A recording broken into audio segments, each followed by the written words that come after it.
Я вчера была на выставке, и вот видела много посетителей, и все вот интересуют там вот выставка книги, там много интересных книг я сама видела, и очень интересная вот программа культурная там тоже вот показывает, все очень довольны, в том числе я.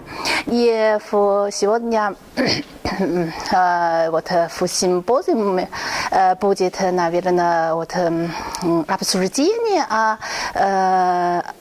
исследования белорусского культуры и культурное обменение между писателями. Я думаю, это тоже очень важно для развития белорусской культуры и развития иностранных литератур.